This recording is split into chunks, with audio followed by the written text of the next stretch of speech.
So hello everyone, and this is it. This is the story of last year, and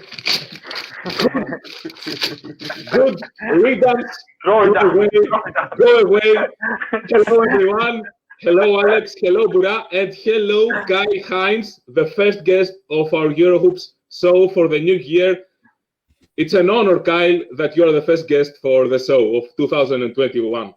Oh, thank you so much. It's a big honor to be with you guys and to talk some hoops with you guys, especially on the start of 2021. I'm really excited. Yeah, and for those that now, if you are watching the show, you are probably know very well who this guy is, who Kyle Hines is. But if you came from another planet, for example, let me fill you in. We're talking about the four-time EuroLeague champion, the winningest American player in EuroLeague history. We're talking about the two-time Defensive Player of the Year, numerous distinctions, numerous domestic titles with Olympiacos, with CSKA, with Milano, the Italian Super Cup. They began the season in a great manner. So this is it, Kyle Hines. So Kyle Hines, I tore apart the paper with 2020. What are you going to tear apart from the previous season, the previous year? I mean, 2020, I mean, for everybody, I think it was a difficult year, but I think it was a year that I think we all learned a lot about ourselves. I think none of us would have imagined that, this would happen, that the world would stop, suddenly. But I think we all kind of realized how resilient we are, not only individually, but I think, collectively. I think we're at the point now is like, we're able to live through this, then, knock on wood, we're able to, to live through anything. But I mean, for me, I mean, there's a lot of people who've lost lives, and a lot of people, have lost, family members and colleagues and stuff like that. So, I'm just hoping that, in 2021, things will start to, come back to normal, and, we can, the new normal, whatever that is, and we can kind of go back to, living the lives that, that we all, once led, in the past. So, what is I'd like to ask you, because technically we are still in holidays. What's the fondest Christmas memory you have? And I'm not asking you what's the fondest New Year's Day memory that you have, because you will obviously tell me the birth of my son. You will tell me about this. I guess the best Christmas, I would say it's two. I would say two answers. Now I'm a parent, so I would say just most recently, this past Christmas was a great Christmas, because now both my kids are at the age, they're 4 and 3. So they're at the age where they understand Christmas, and, they understand Santa Claus, and, all these different things. So it was fun, for me and my wife to, put out gifts and go shopping and do the cookies and all that different type of stuff. So I think this Christmas was my fondest Christmas as an adult. And as a kid, I'll probably say when I was around 6, this was when I got my first NBA size basketball, and so I remember this fondly because this was the only thing I wanted, and once I got that, I was it was a great day. I think you also have now the 6 in Italy, another party to give presents to your kids, but I have to be more informed about it. Well, I don't know if you saw it because you were playing 1 hour later, but your former coach, Andrea Trinchieri, actually your first pro coach, he said that one of his wishes for the new years was to have the fans returning to the arenas. What is your wish for this next year, basketball-wise and not basketball-wise? I mean, well, first of all, I think Andrea needs to have a microphone with him all the time. I mean, his phrases and the things he says, his knowledge, I think it would be smart, for somebody just to follow him around with a camera with a microphone, because he always just says, the most knowledgeable and the most smart things. And I would have to agree with him. I think, the basketball wise, without the fans being here, I mean, it's a big component, especially in European basketball. In the NBA and maybe in college basketball, fans are important, but in European basketball, it's strange going to Seth or going to Oka or going to these big arenas and not having any fans there. It's a big missing part. So, I think all of us want to see the fans come back. they're a big part of our game. I think that's the biggest thing, for me. And then I think just the whole social aspect of, just not being afraid to talk to people and speak to people and shaking hands and, eventually moving the mask, because, without the mask, the mask cut off from here. So you can't see people's facial expressions. You can't really get to know people. So I think, I think that is the biggest thing I would say in 2021. Like, hopefully, we'll get to a point where we can start interacting with each other again, start going out, start, going to restaurants and, doing the small things like that. I think that's the biggest thing. Small things, no small things right now. It's bigger, yeah. Yeah. Speaking of Andrea Trinchieri, your first coach, I was looking at Veroli, the first team, and I saw the town that was the host of the team. A very small town. I mean, honestly, I was telling the guys that it looked to me like a village from The Godfather or something like that. Yeah, a small village. Is exactly what it is. Exactly what it is. A small village up on the hill, olive trees around it, perfect, idyllic. But I'm wondering, it may look like this for us, but how was it for a 20-year-old player as yourself to have his first professional experience living in such a place? I mean, it was difficult at the start because of the culture shock. Going there and going to Veroli, you described it very well. It's like almost kind of going back into time. It's a town of only less than 5,000 people. Literally, there's people that are, going to the middle of the town and getting water, and people are washing their laundry in the, middle of the city. There's, wild goats and horses and dogs that are running around. So so for initially it was difficult, but at the same time, because the town is so small, the people there really adapted me. They knew that I was a 22-year-old kid coming in, and that, I really had no, I guess you say, world knowledge. So, the fans would invite me to dinner. People would drop off, dinner to my house. They would make sure that, that if I went to the grocery store or I went certain places that they would help me. And then also Coach Trinchieri, Coach Trinchieri, I tell the story, like he literally drove me to the grocery store. He drove me to Carrefour and went down every aisle with me and went shopping. And, I don't know many coaches, that would do that with their, 22-year-old, foreign player. So I think between the town, I think between Coach Trinchieri, and I think also between the players on the team, they helped me adjust really fast. But like I said, initially it was culture shock. When I woke up that first day, I was like, wow, this is a big difference from New Jersey. Indeed. And now 12 years afterwards, and a whole trophy case of distinctions being with you, you go kind of a full circle. I mean, you are now finding yourself in Milan. What I want to ask you about Milan basically is that Milano is now 9-7 at the end of the first leg of the regular season, and there's still a game to be played against Zenit. So how do you assess the team's run so far, the performance, and what do you believe that the team should improve the most?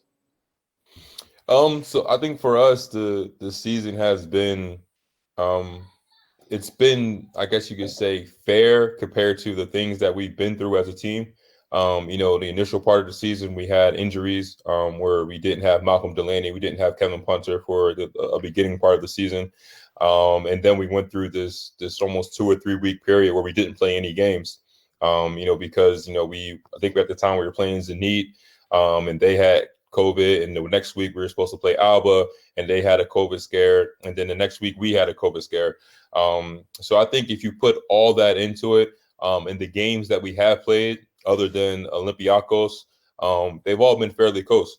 We've all played, the top teams and the other teams, fairly well. And we have, some big wins. When, you look at it, we have, Byron on the road and, the Istanbul teams and, Maccabi. So I think, we're still building as a team. We're still, trying to gain where I think we can be. I think we're in a position that, for us, the sky's the limit, because I think at times you can see our potential. Whether that's the Chelsea game or the Barcelona game, we put together spurts of like 25 or 30 minutes of really good basketball. And I think for us, it's about trying to extend those periods from 25 minutes to 30 minutes to eventually, a full game and get to that point. So I think, like I said, we're still growing. This is a new project. Even though they had the team last year, this is a new project with new players. And we're still, getting to know each other. One of the unfortunate things that we haven't had a lot of practice time because, of our schedule. So playing 3-4 games a week. So I think, it's like I said before, I think the sky is still the limit for us. And I think, in past Euro leagues, you see teams in February and March start to separate themselves from the pack. So I think for us, we have a big opportunity to do that in the January, February months where we can start separating ourselves and, get to a position where we're in the top 8. You talk, Kyle, about being focused in Barcelona for just 30 minutes. You said that you should be focused for 40 minutes. It's there where you have to improve the most, of there's something else you need to improve to be that consistent team that can really focus on a Final Four or at least playoffs. Yeah, I mean, I think it's I think as an organization, as a team, we're still building. Milan hasn't been to the playoffs, I think, since 2013, if I'm not mistaken, or something like that. They haven't been to a Final Four, in a long time. They haven't won a EuroLeague since 1987, I think, or something along those lines. So it's a project. Like I said, it's not something that's going to, take shape overnight. Look at, some of the other teams in the past, I guess a big example would kind of be Fenerbahce. Fenerbahce, it took them steps. One year they, got to the playoffs. Another year they got to the Final Four. Another year they got to the finals. And they finally won it. So, hopefully for us, we'll be able to accelerate, that and move a little bit faster. But like I said, I think we just got to focus on the small things and continue to kind of come together and gel as a team. And I think once we do that, I think we'll have fun. Like I said, you see the potential. We've been close, just not close enough to close out games. Kyle, you said that you have to follow that steps from Fenerbahce, and you have to make it shorter. Because do you have time to be like playoff team? That's what I said. We got a lot of old guys on our team. I mean, we got a lot of 34, 35-year-old guys. So, we have to, kind of accelerate that process a little bit. And I think we do. I think we have the opportunity. We have a good mixture of veteran guys who've been experienced and who have been there, Sergio Rodriguez, GJ Ditomi, myself, Vlado Misov, Malcolm Delaney. And then we have a group of younger guys that, haven't been there, but are, kind of leading the way. Kevin Punter and, Zach Leday and, Siobhan Shields. So, I think it's about us trying to find that balance in the middle, where we're able to, kind of, eliminate that time. But like you said, I mean, we're all getting up there. So we don't have that extended amount of time. Basically, now you went to Milan and there was a reunion going on. First of all, with Ettore Messina. He was the coach that wanted you to CSKA. He brought you to CSKA when you began a new circle of many titles and distinctions. And now you are reuniting with him after 7 years. Now, in between, Ettore Messina was served under Greg Popovich on the San Antonio Spurs. He was an assistant for many years. What I'm wondering, and what I want to ask how you see this, is how different is the Ettore Messina that you found in Milan in comparison with the one that you had on CSKA? I would think, number one, I think what he's trying to do is he's trying to, like I said, the mentality and culture of the Milano basketball organization. I think that's where you can see the biggest difference. He's trying to bring, I guess you could say, quote unquote, the Spurs way, or, the Spurs way to here. And, like I said, Milano has been a team that has fared well, but it hasn't been a team, in a few years that, has been, at the cusp of where they should be, a top 4 team, in EuroLeague, or one of the teams that's competing every year for a EuroLeague title. So I think his biggest thing so far is that just changing the culture and changing the mentality of the whole entire organization. And I think he's done a great job of that so far. Doing little things and making sure that, that we have a level of standard, that we carry every day, a level of professionalism. And I think he's done a great job at that. And I think also just his patience. I think he's definitely become more of a patient person, more of a patient coach than he was, compared to, when I was in Cheska. And like I said, I mean, he's one of the main reasons why I decided to come to Milano, to have the opportunity to play for him, the opportunity to learn from him. Even when he was with San Antonio, we still, were able to kind of maintain a good relationship. But he's such a, intelligent, person that, that the knowledge that he has of the game, is definitely going to, rub off on his players. No, this year you are not practicing as much as last year because of the all tight schedule thing. Do you believe that Messina's time with the Spurs is helping you on this case, because in the NBA there is not so much practicing, much more game? I think so. I think he's really big on load management. Trying to make sure that we're not necessarily killing ourselves, or on the practice court, or because of our schedule, because of the double weeks and the weeks that we had to make up. And then also because of the Italian league as well, which is a big goal for the organization. So I definitely think he's done a great job of trying to manage this, which is not easy. It's not easy to I think any coach wants to have his team practice, and that's the way you get better. It's kind of old school nature, but that's the way you essentially get better. But I think he's done a great job of navigating this and trying to manage this and trying to make sure that we get the most out of our practice time when we are on the floor. Speaking of the CSKA connection you had with Messina, that was the most recent game of Milano and you, actually, the one against CSKA, the last game for the year. Now against the team that you spent 8 years with, a big part of your life, the biggest part. I mean, unless you are playing for over 40 years old, which is fine by us. This Never know.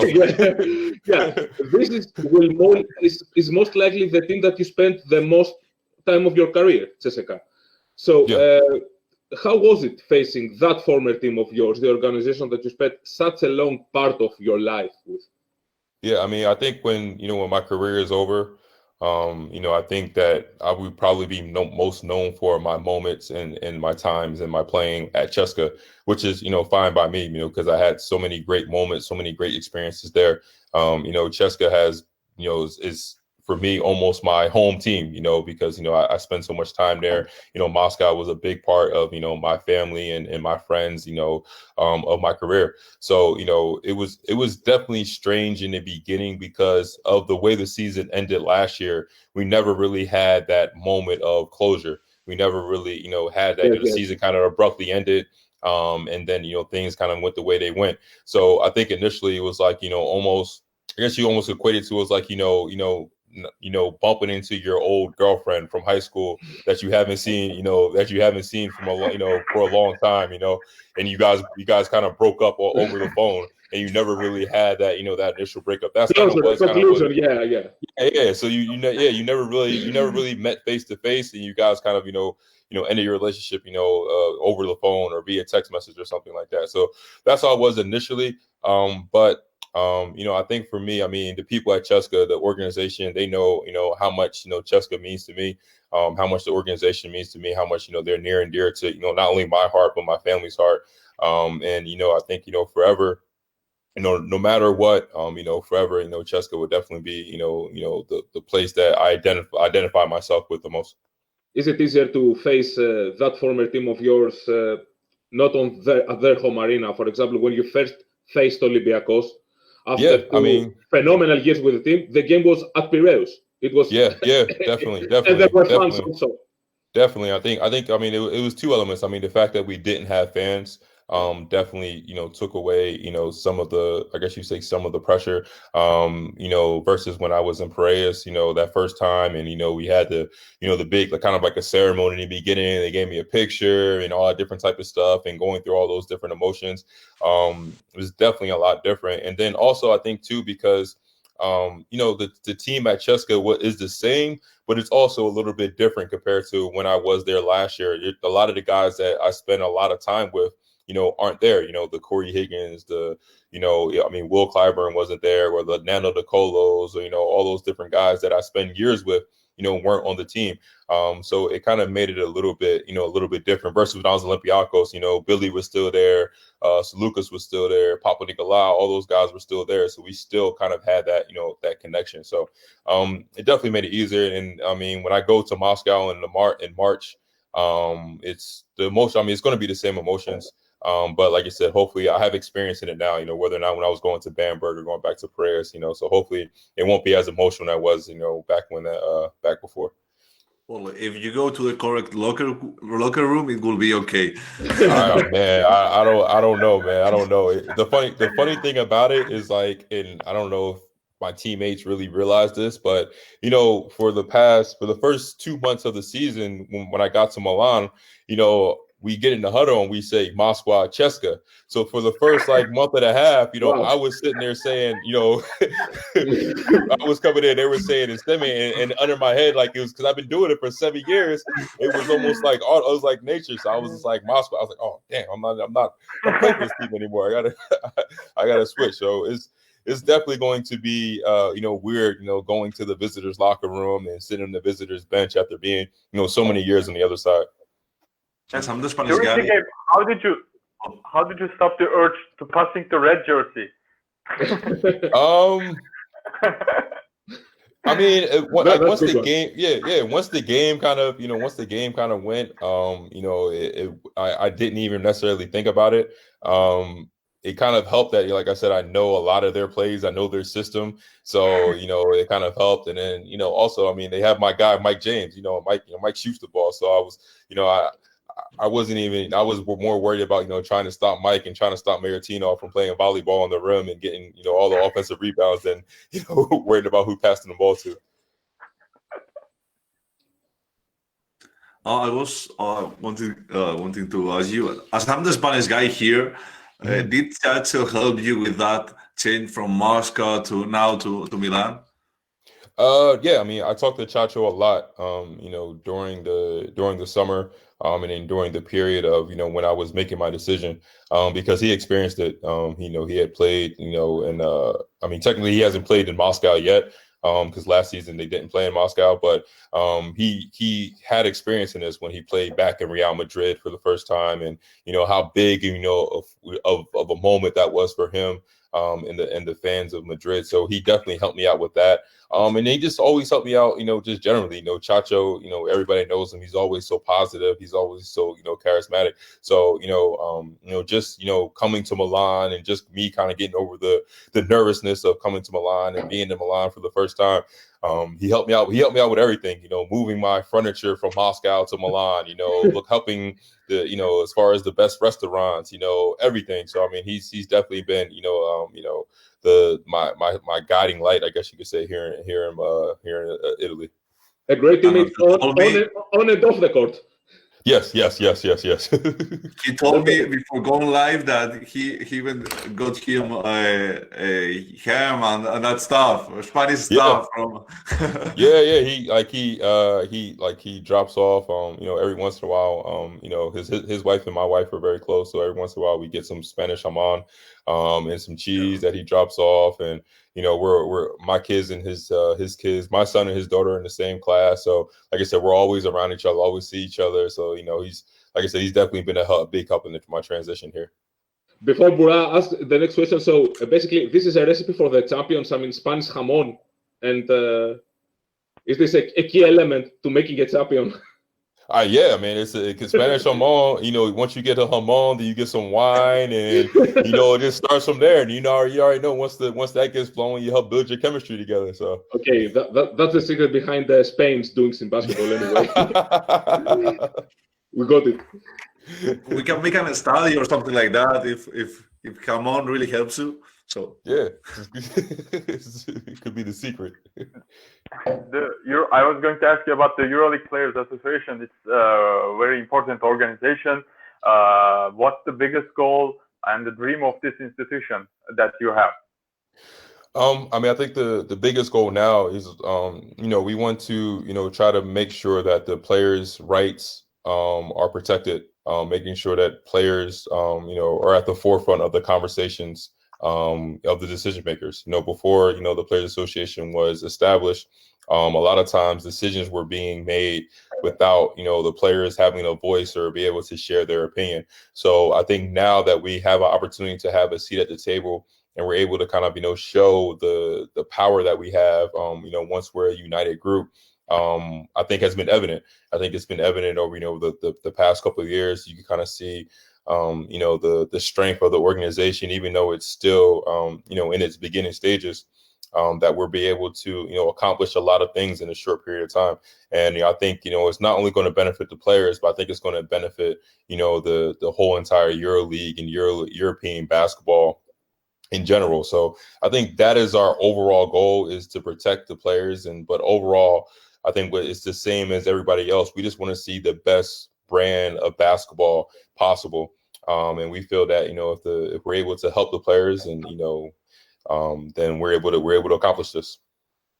As you said, the organization at the beginning stages of itself, but we saw in the NBA bubble how important NBA players organization is, how it helped all players in the bubble and the other players. So you're giving a serious task right now in this coronavirus era. And I can say this association is more important than ever. Yes, definitely. I mean, I think one of the biggest things that I think that that the Players Association has helped is just, number one, is just passing along information, making sure the right information gets to the right people and to the right players when needed. If you think about it, I mean, we're in the social media area, the Twitter era, where there's so many, rumors, there's so many different things that kind of get out there. So we've been able to, make a streamlined connection that, if we hear something from EuroLeague, if Boki hears something from EuroLeague, then he's able to make sure it gets directly to the players. Or if the players are having, the players in Milan, or the players in Cheska, or the players in, Barcelona or Madrid are having an issue, then we have that direct channel where they can tell that to Boki, and Boki can directly tell that to EuroLeague. So I think that's been the biggest thing that I think has been helpful during this COVID period, because so many different countries, so many different cities, so many different players have been dealing with this in so many different ways. So I think the EuroLeague Players Association has been a great support system for the players, and I think it's helped. I think it's helped tremendously, because without it, I think that it would have quite possibly been a very messy situation if we would have came, if EuroLeague or the players would have to come to the decision that they had to come to. Can anybody ask him, because I'm going crazy? He said something about Barcelona, different countries, and the whole part of the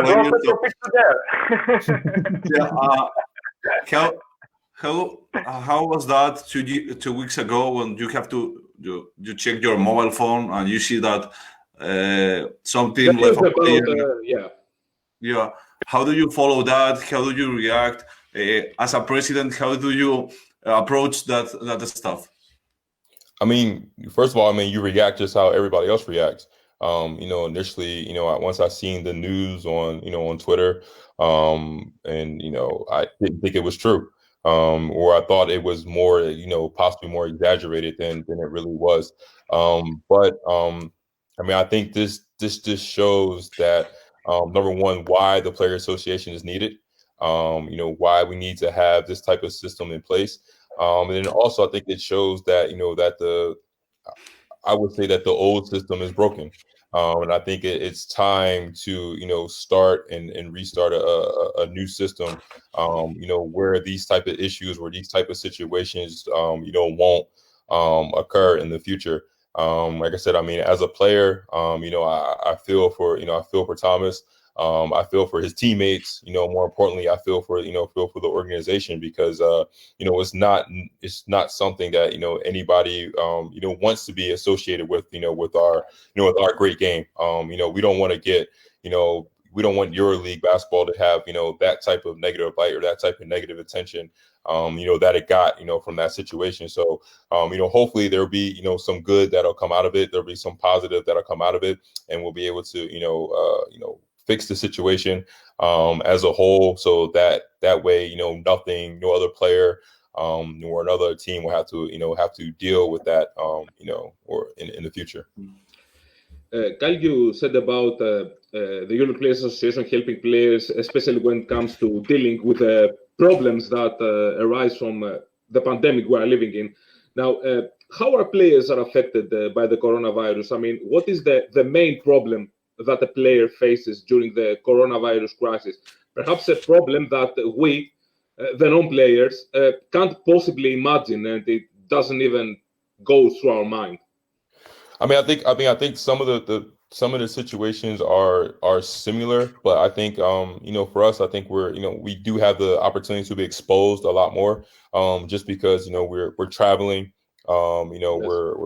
we're traveling through airports, we're traveling through cities, we're going through hotels, we're face to face with other players, so I think that dealing with I guess you could say the anxiety and the fear of that, while also you have your family at home. So, you don't want to, bring, anything,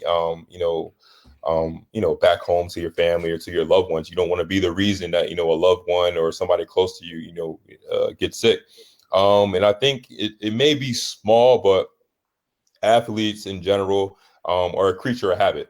We have our habits, we have our things that, that we're used to doing daily that makes us, who we are, whether or not it's like, if you take us, you do something before a game, or if you do something before practice, or you have a certain routine.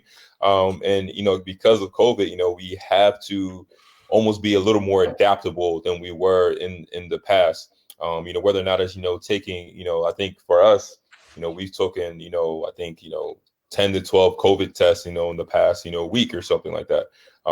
So, just dealing with, those type of situations. And I think that is kind of the biggest thing. But I mean, I think all in all, I think we all understand, this is the new world. This is our new normal that we're dealing with.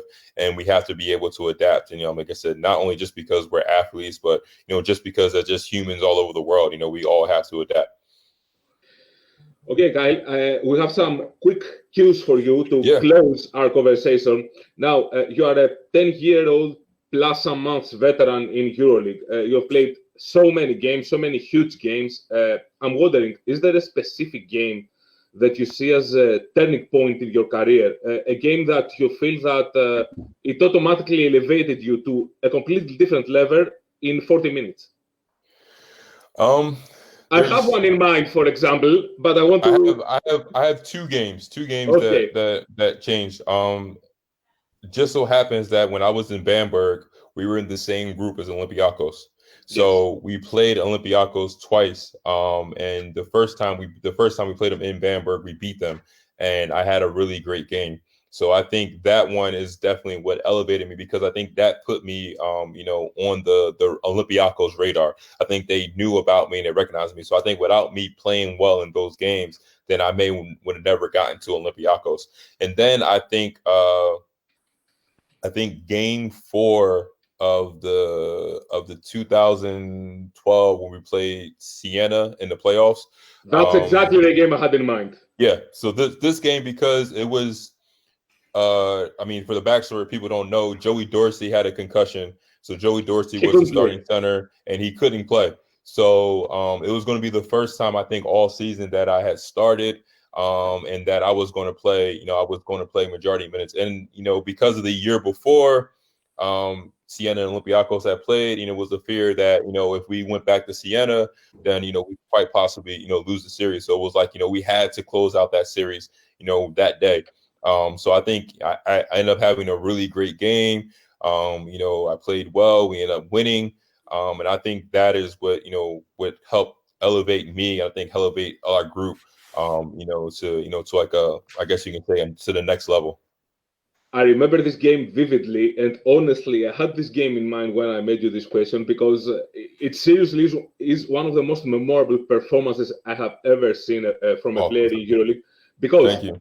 You basically played 34 minutes. Now, apart from the numbers, the 90 points, 7 rebounds, 4 blocks against 7-footers like Krzysztof Lavinovic and David Anderson. You were guarding everyone. You were switching against Bo McCaleb. You were doing pretty much everything on the floor. You were running to make chase down blocks, everything. I remember the president of Olympiacos hugging you, rushing to hug you.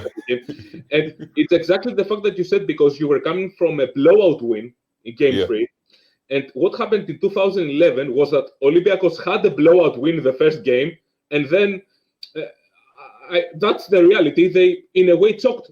I mean, they lost all games afterwards, and they lost easily. So that was the fear, and I think that game also elevated. It was a switch for the whole team.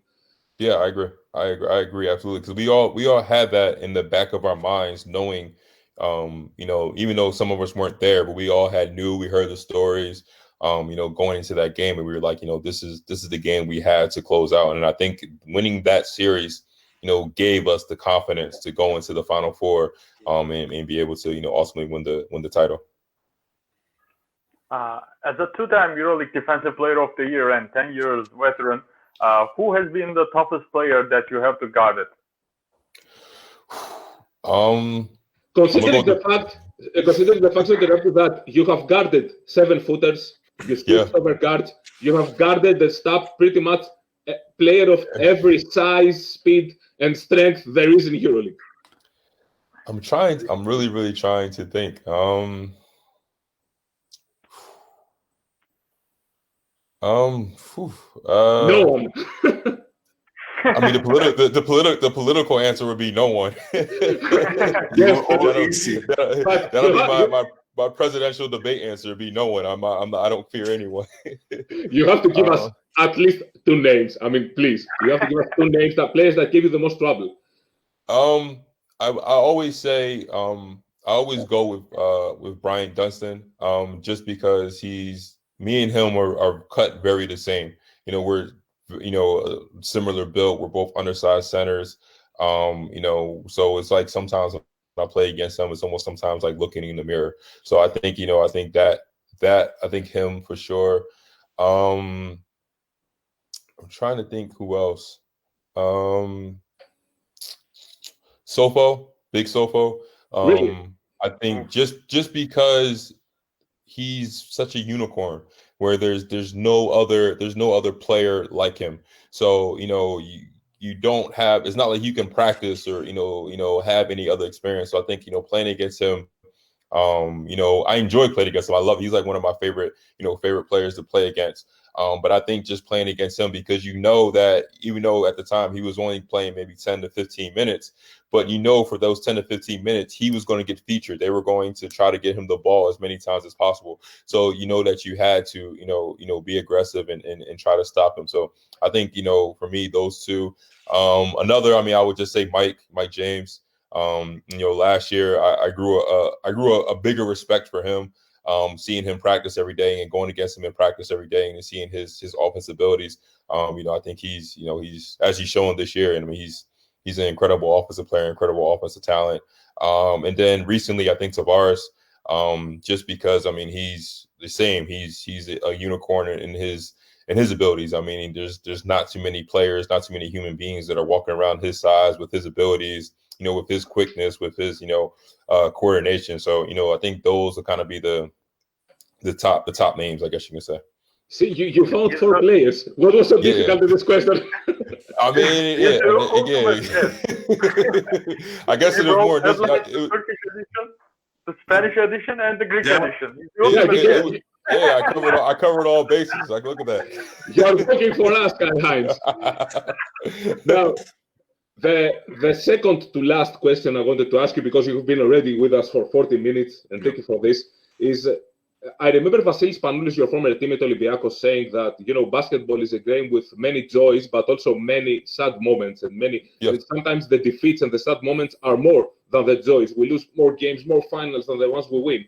And you have won many things. You have lost also in many Final Fours. You saw being there, but not finishing till the end. Which was the toughest Final Four moment for you?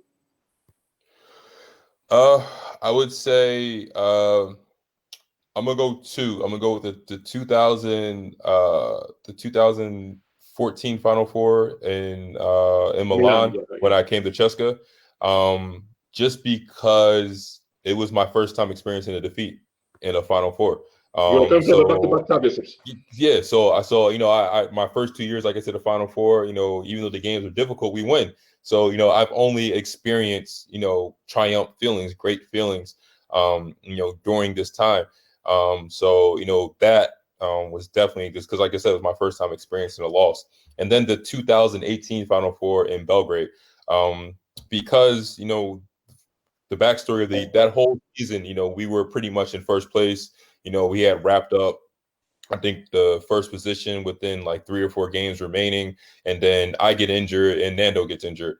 And we didn't go into that Final Four healthy. So I think it was always like, and I knew I wasn't healthy, and I think Nando knew he wasn't healthy. But to work all year to kind of get to that point and not be able to, play your best or, play to the best of your abilities, definitely was hurtful. But I think that's the reason why we won in 2019, because we experienced that hurt. We experienced that, that pain of losing. And I think that motivated us even more. So, without that loss in 2018, I don't think 2019 happens. It's crazy how the first place team in the 3 editions of the new format didn't win the championship. It's crazy. Yeah. I've been fortunate in that way that I've been, I've like you said, I've won it in every format. So I've been lucky. And I think that's why the 2019 I think was definitely a big one for us. I think as an organization too, because when you change the format, everything changes. So now you suddenly see everybody, you play everybody, and it's not like you can, I guess you say, hide yourself from opponents. Before it was like, if you weren't in Madrid's group, then you might not play Madrid all season. So, so now it's like you can't hide from anybody. So now you truly are the champion, of the EuroLeague.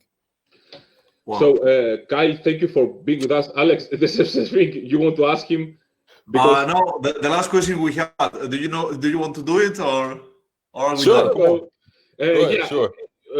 It's basically it's something completely non-basketball related. It's about the U.S. elections, and I wanted to ask you, how did you receive the presidential election result, and what is the biggest change? I know that many American people, and I know that especially Black American people, won't expect to see many changes from the new presidency, and they see and expect things to go very, very different, especially considering what has happened during those years and what happened, the murder of George Floyd, that energized again the Black Lives Matter movement. Mm-hmm. So what's the biggest change that you hope to see in your country under the new presidency?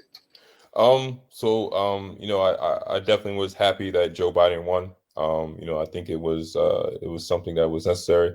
For us, as not only as a country of the United States, but I think as globally, for us to move forward. I think the one of the biggest changes, I think, is that how the United States and how politics will be perceived in the future. I think with Donald Trump, because his foundation isn't politics. He was a businessman, he was an entertainer, and he ran the election, and he won.